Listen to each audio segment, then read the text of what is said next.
Save It for the Blind is sponsored by Kershaw Knives. Kershaw manufactures next-level pocket knives for outdoor enthusiasts. Save It for the Blind is now also being sponsored by Roseville Motorsports. Roseville Motorsports is the greater Sacramento area's premier destination for all your power sports vehicle needs.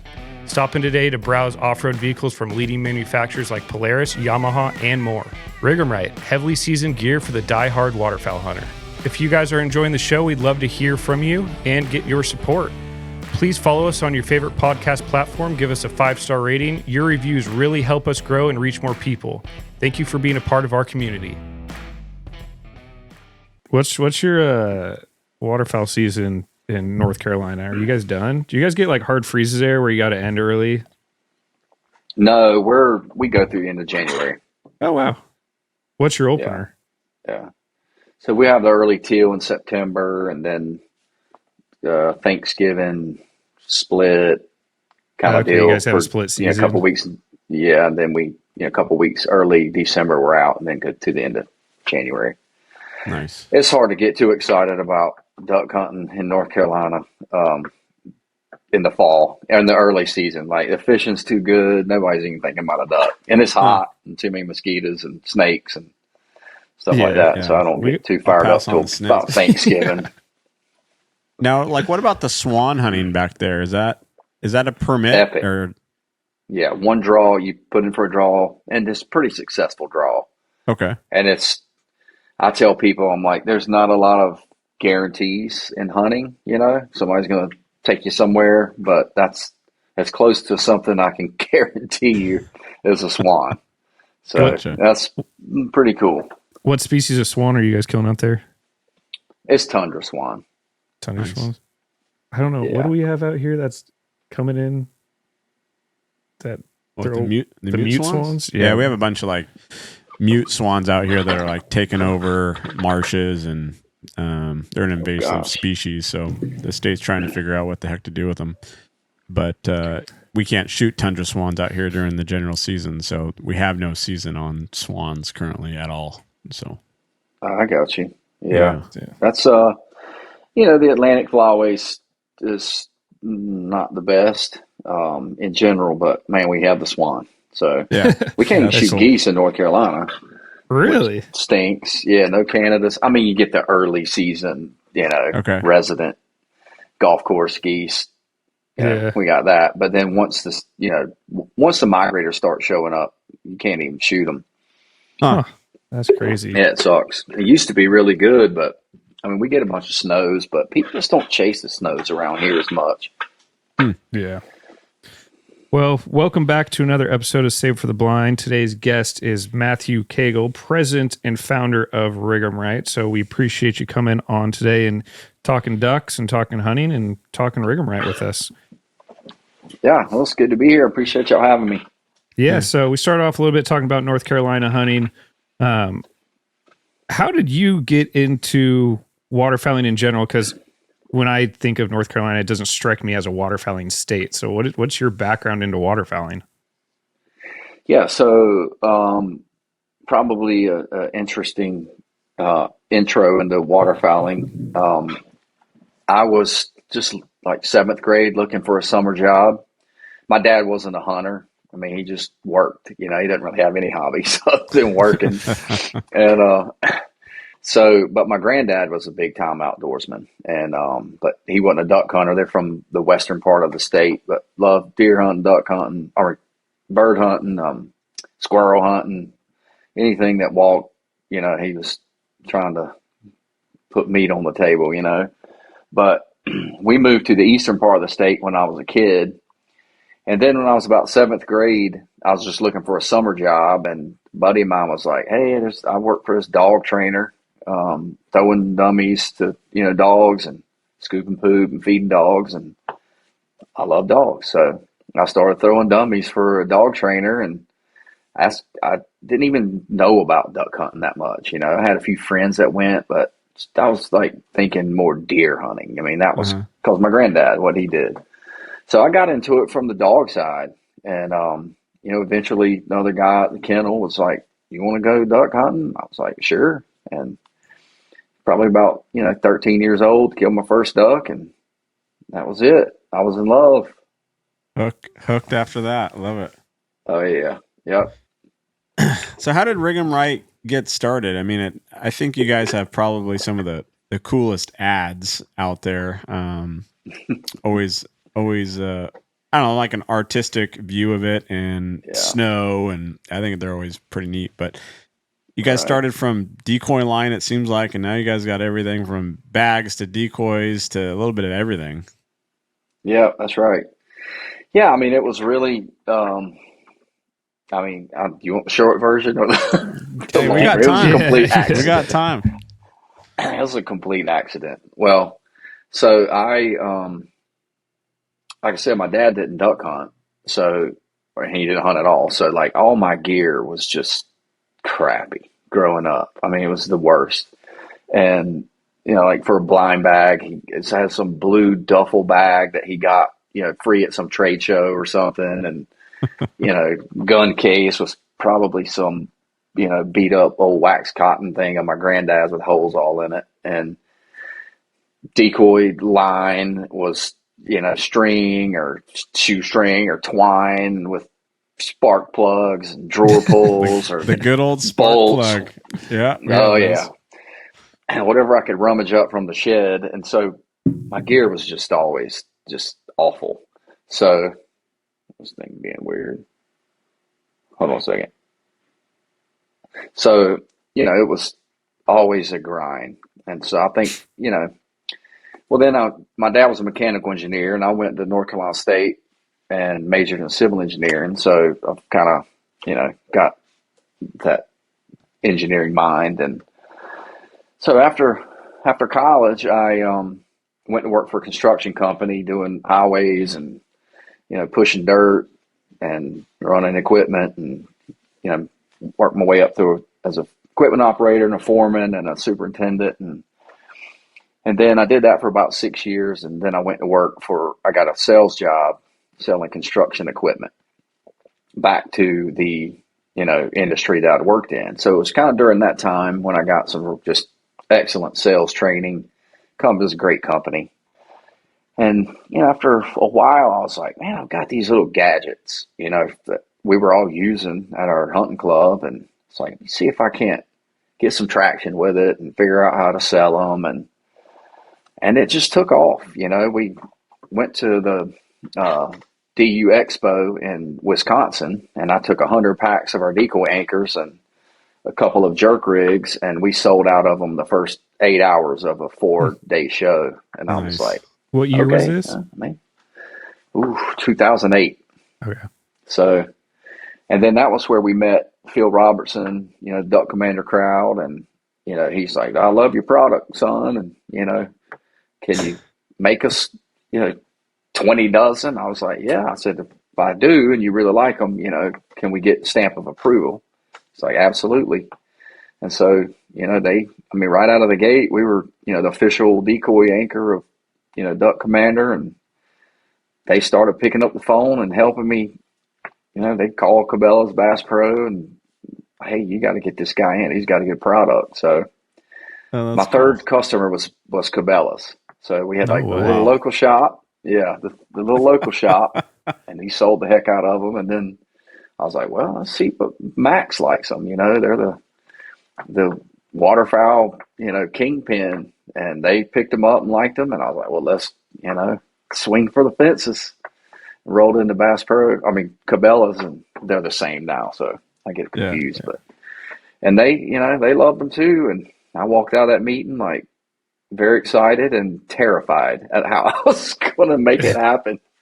It's like, I got to find somebody to make these for us, because the garage wasn't going to happen. So, at what point do you realize it's too big for you to do it yourself, and maybe you need to take this as a full-time job?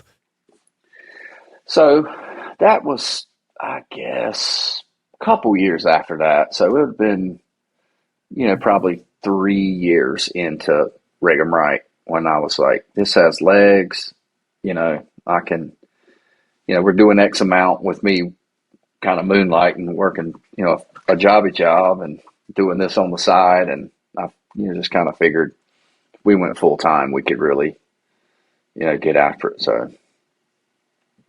Was your vision jumped off the bridge? Was your vision like when you first started making the rigs to have a company that then sold bags and decoys and everything at Waterfowl and years? It kind of just evolved over time. It just evolved over time. I mean, it kind of started with, with the rigs were taking off, jerk rigs are doing great. And I was like, we need a decoy bag that works with our rigs, because, mesh bag is just hard. You've got the system where you can carry them on a carabiner, but, there was no bag to put them in. So we designed the tanker bag, and that was like our first soft goods item. And then it was some multiple sizes of that. And then I was like, well, we factory makes, all these soft goods. We might as well design a really cool, blind bag and more decoy bags, and just snowballed out of control. Yeah. Where do you stop at this point? I mean, how many new products are you bringing on the market currently per season? That really varies. Something like blinds, that's a higher ticket item, bigger investment, development costs are more expensive, and then of course producing inventory gobbles up a bunch of cash flow. So we kind of look at it like that. But some of our soft goods, we're just kind of expanding into different camo options, which are new products, but not technically a new design. We're, now doing decoys. We launched those this year. So that's really kind of taking up the lion's share of our, new product development. I say that, but we've got a dog stand coming out this year. We've got a handful of new other items coming out this year, but decoys were the big splash. Yeah, I wanted to talk about those. So I saw the mainline series Blackouts. What's the science behind that? Because I've seen the old school jugs painted black and this and that, but you guys came out with the decoy that's painted black, and I looked on your website and it's sold out. So it's obviously popular. Yeah, we sold out very early. We actually kind of last minute went and knocked out some more production to try to, get some for January. But yeah, I mean, it's just something that I started doing, years ago back, in high school, probably because all my decoys were so bad that they were mostly black anyway. And I was like, well, I can kill ducks over these, and painted them black, and just high visibility. You ride by any body of water and look out there and you're like, oh, there's ducks. And like, they're ducks, but they just look black. They're silhouetted out. And then, during certain types of sun, a hen mallard, she's designed to go away. The Lord made her to disappear. And black, I always tell people, I'm like, what's the most visible animal in the woods? It's a black bear. He sticks out like a sore thumb.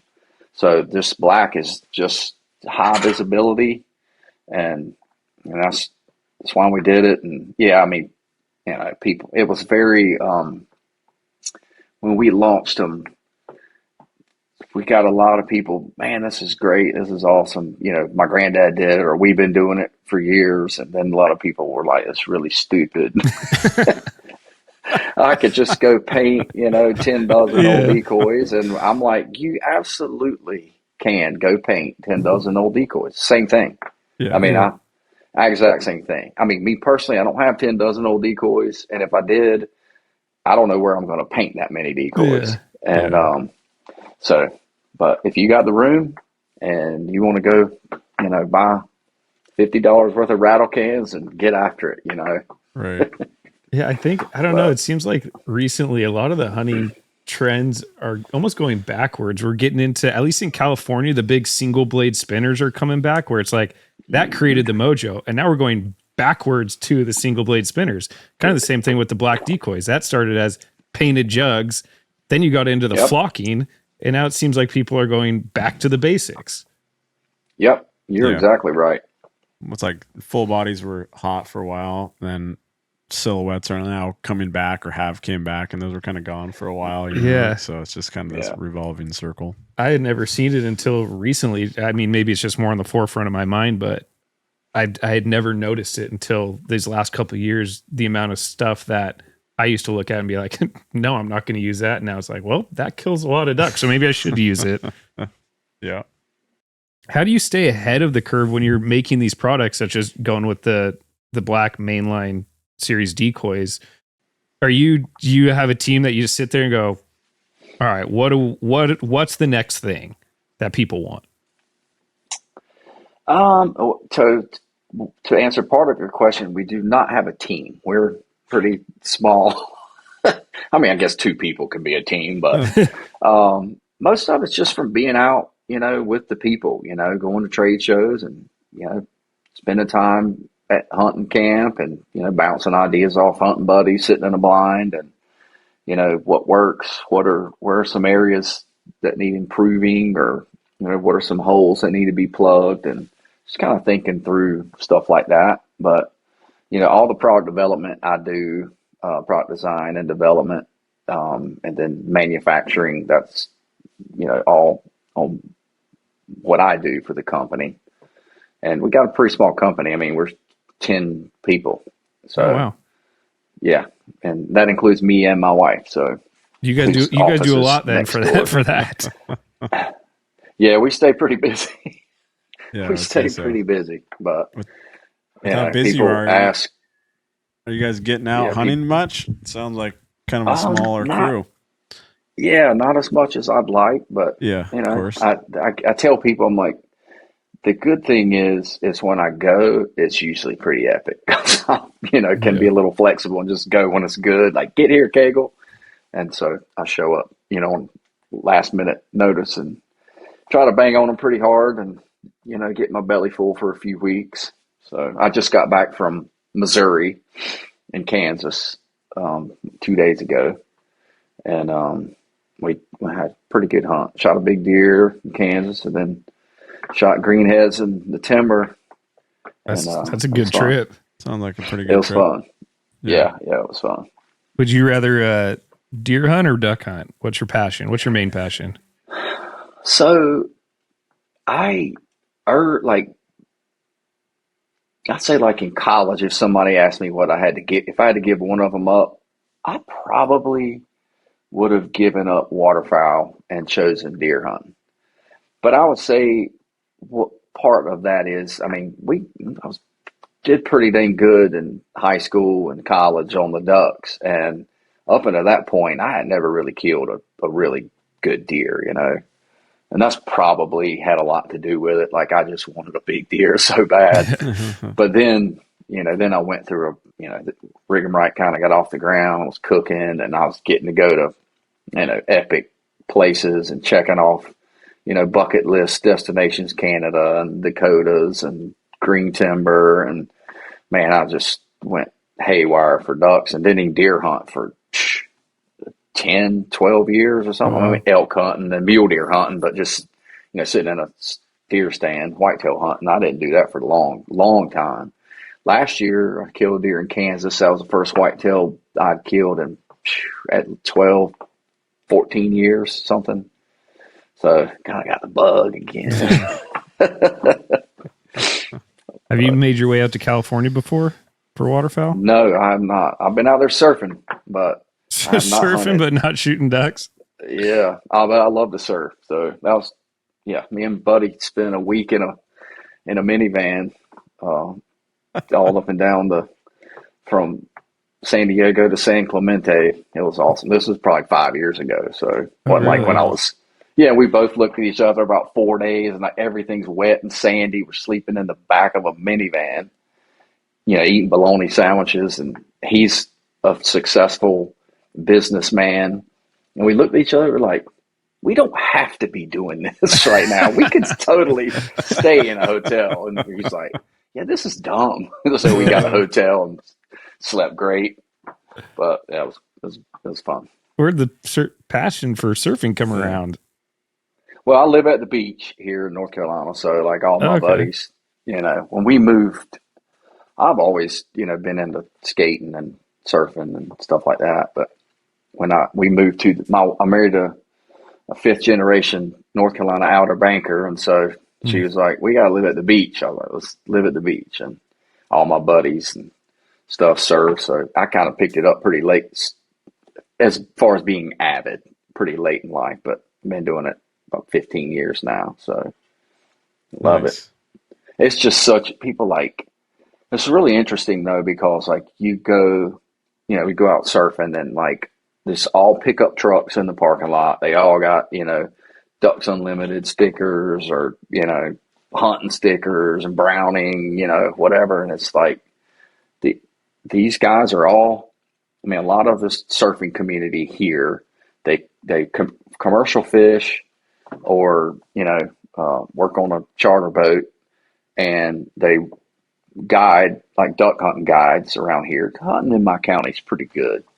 And they surf. So it's just like this. I think a lot of people they associate the surfing community with like the hey dude kind of guy. With California.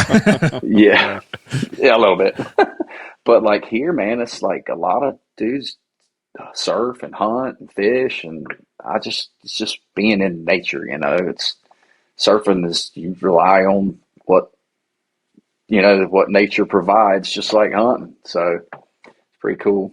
Yeah. And I also like it because it's such a departure from duck hunting, to where you need all that gear.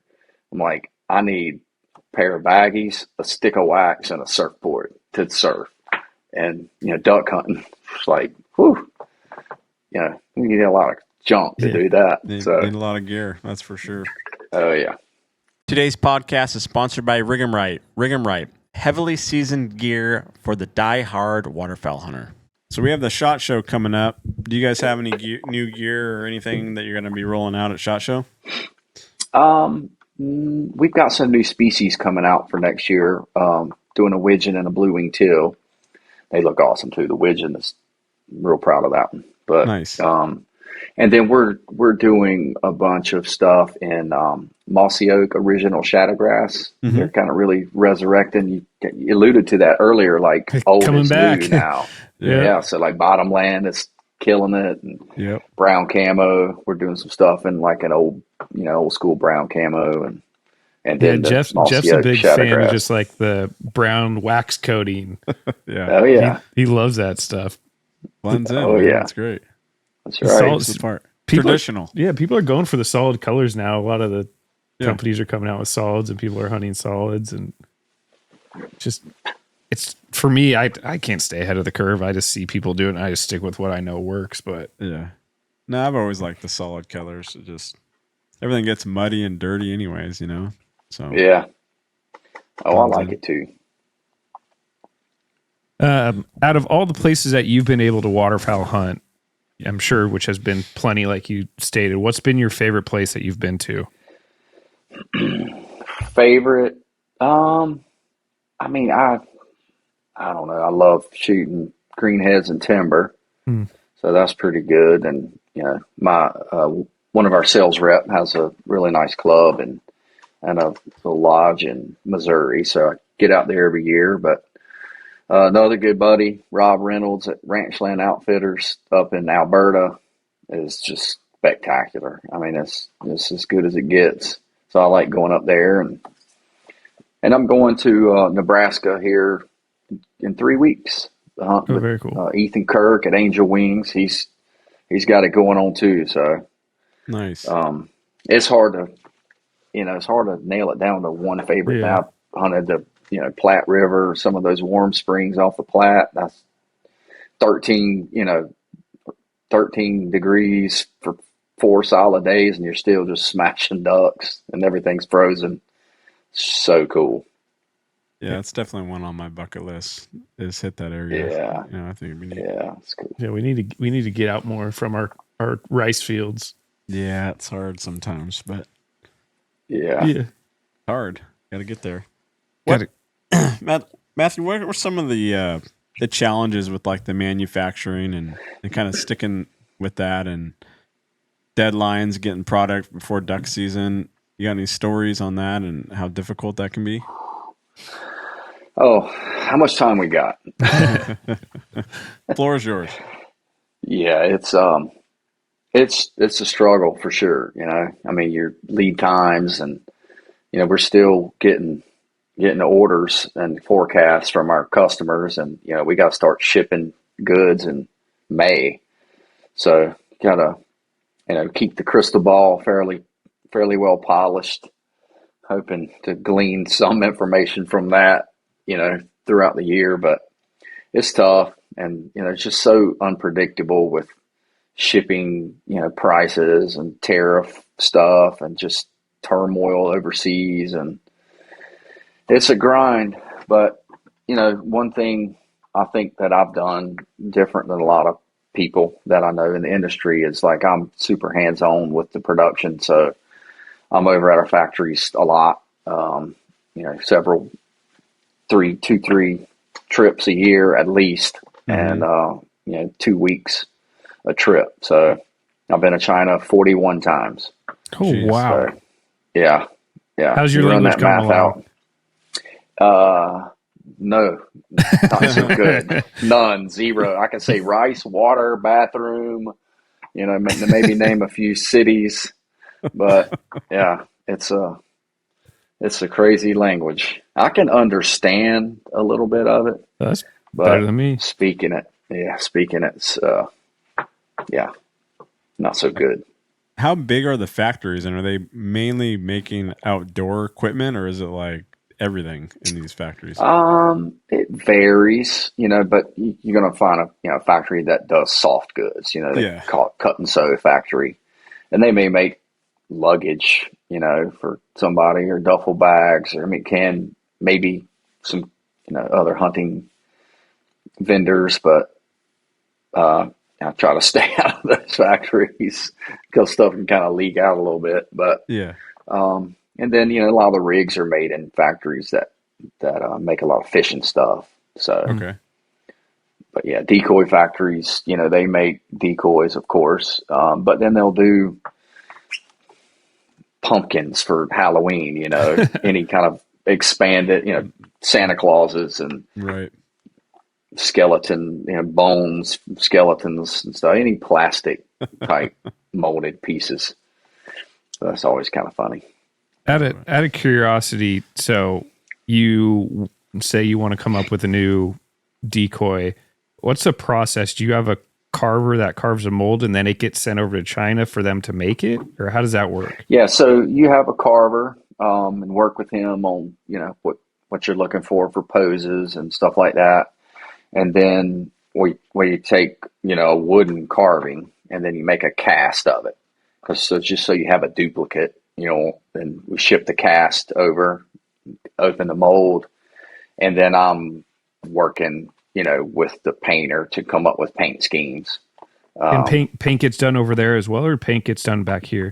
Yeah, over there. Yeah. Okay, interesting. Everything's done over there. So, yeah, like we'll, send lots of pictures and, how, and then, it's tough, to get color variations right. And certainly if you're picky, and becomes difficult. So, and I tell people you can develop a product only so good from afar, remotely with pictures and sending samples, back and forth. But you just inevitably you get something and you just have to be there. It's like this stitching just isn't quite right, and it's just so hard to communicate exactly how you want it to. You can get in front of. A lot of times, this last time I went over there, I went to the factory to get the widgeon right, and I'm convinced we would have never got it right without me going over there. And it's a pretty grueling trip for 30 minutes of work. I was going to say, that's got to be tough when it's just such a small, minute change. You're like, well, got to fly halfway across the world for a day's worth of work to make sure that the product's correct. Absolutely. And that's pretty much what I did. I took care of some other stuff while I'm there, but 16-hour flight from Atlanta but that's daunting. What was the hardest product to develop? Like the most time consuming and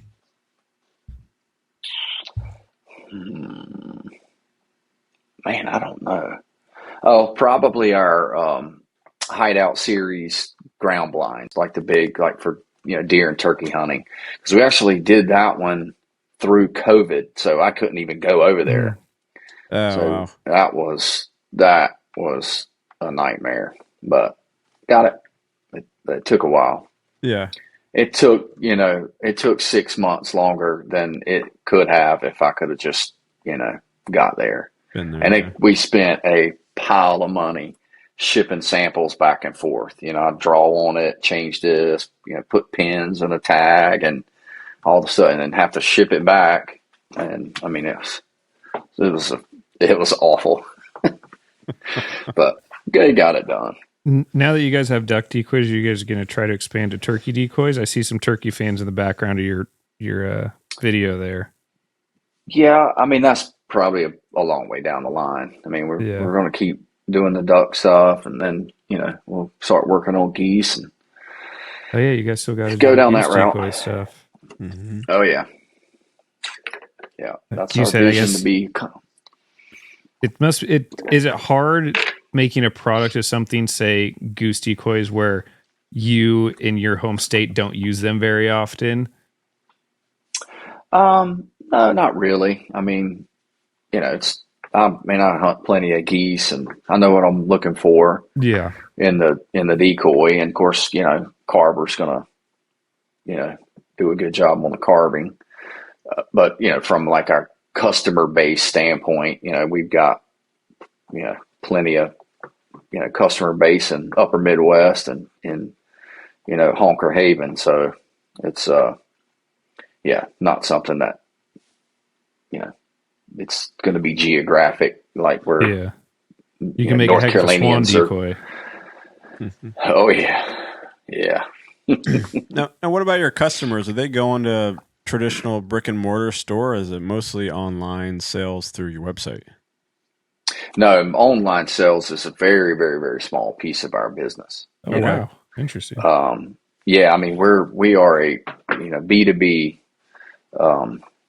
company. So, all of your big box accounts and all the way down to little small, mom and pop hunting shops carry our stuff. That is 95% of our business. Yeah, we have a full website with all of our products on it, and certainly somebody can buy it there. But for the most part, it's just where people have a place to go, look at it and learn about it and read it and communicate and connect with the customers. But we are not yes, we take orders and sell stuff, but we're not really set up for that in our warehouse. I mean, guys, I want to see, boxes of cases of stuff going out and pallets of stuff going out, more than individual units. So interesting. What's your most popular item that you guys are pushing out? I mean, certainly our rigging, our high volume items. But I mean, really, like our lowdown backpack's we sold out of that one in November. Yeah, I'm looking at it right now. It looks sweet. Yeah, I think this would be a good backpack for people that hunt California refuges, because you can fit a ton of stuff in it and still you can fit all the compartments and stuff, which is nice. It's nice. Yeah. With all the different waterfowl brands that have been definitely popping up recently, but I would say in the last decade, how have you guys been able to kind of differentiate yourself from everyone else in your competition?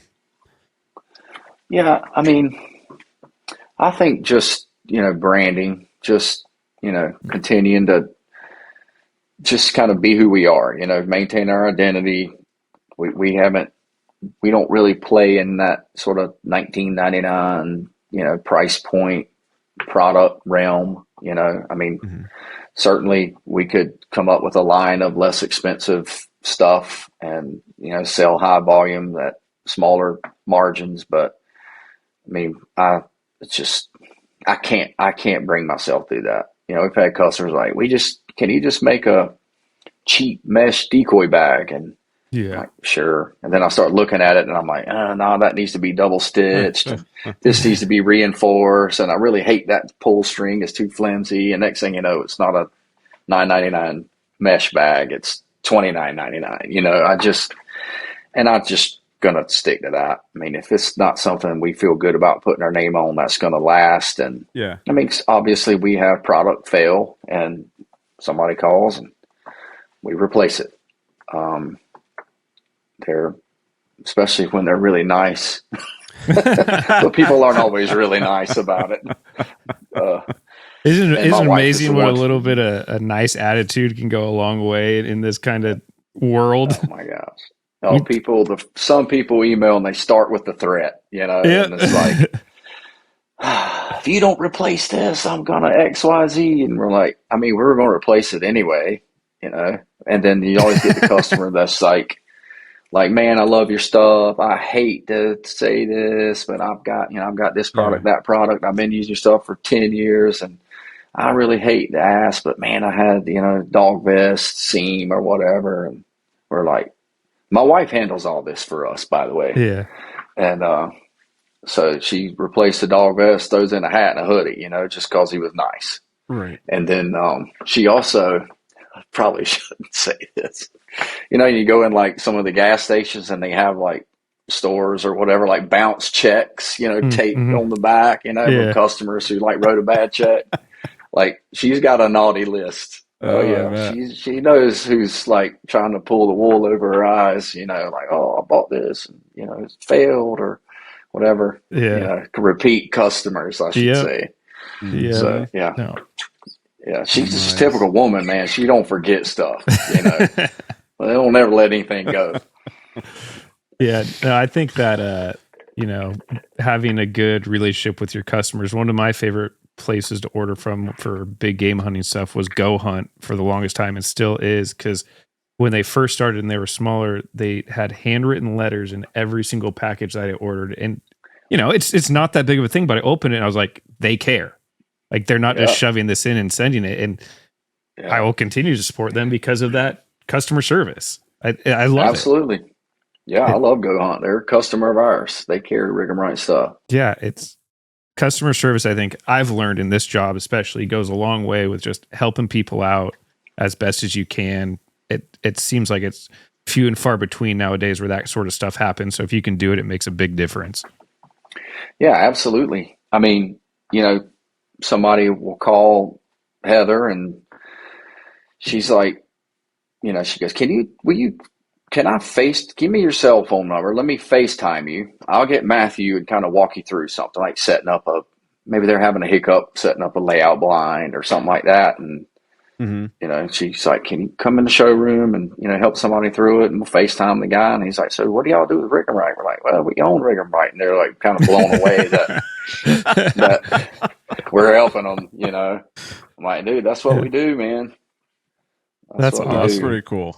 Yeah. You just don't get that much anymore. So that's great. Not anymore. You get more of a you get a robot. Yeah. Gosh. Yeah.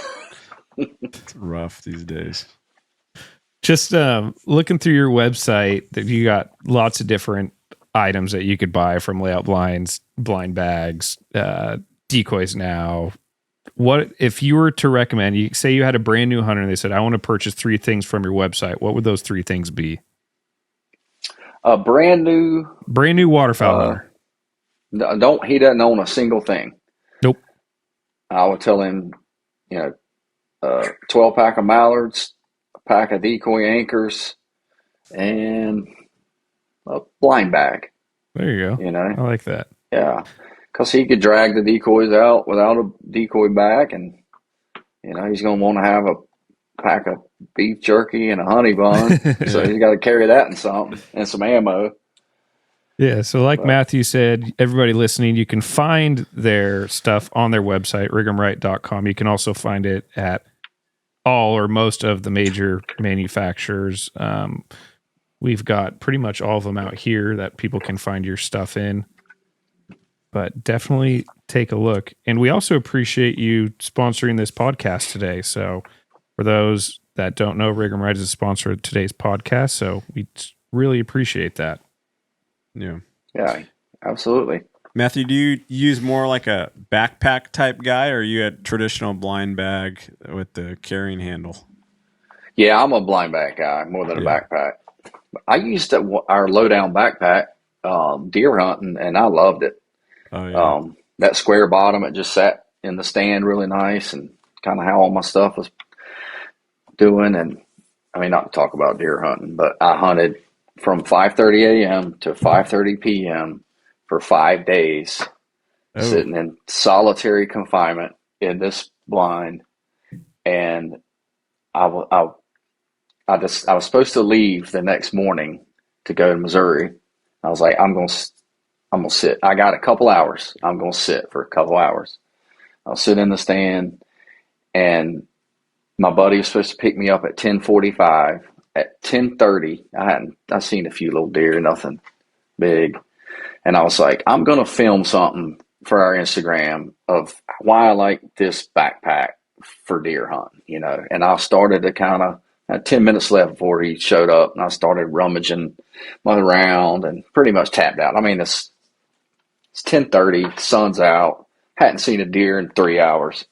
So I'm starting to put my stuff together, kind of stage it all out, do a little Instagramming, and I caught a flash out of the corner of my eye and looked 200 yards away, and a whole bunch of deer started running down in the bottom, and there was a nice shooter buck chasing him, and he ran 87 yards away, and I whacked him.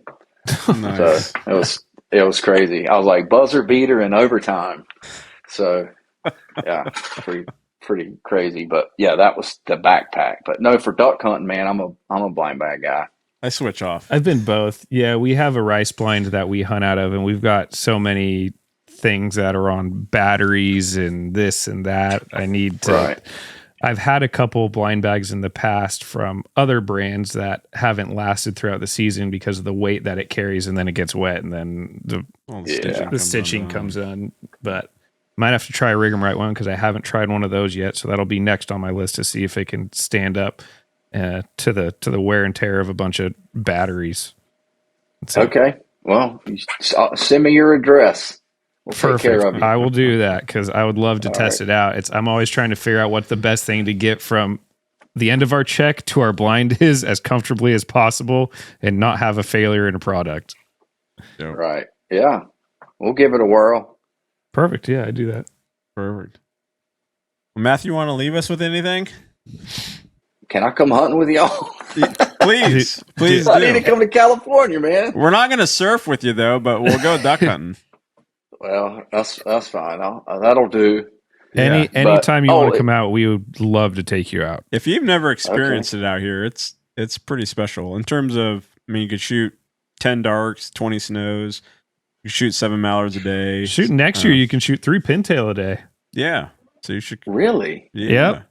Wow, that's cool. Get you on the books. Yeah, whenever you're free, if you're out here, we'll take you. Yeah.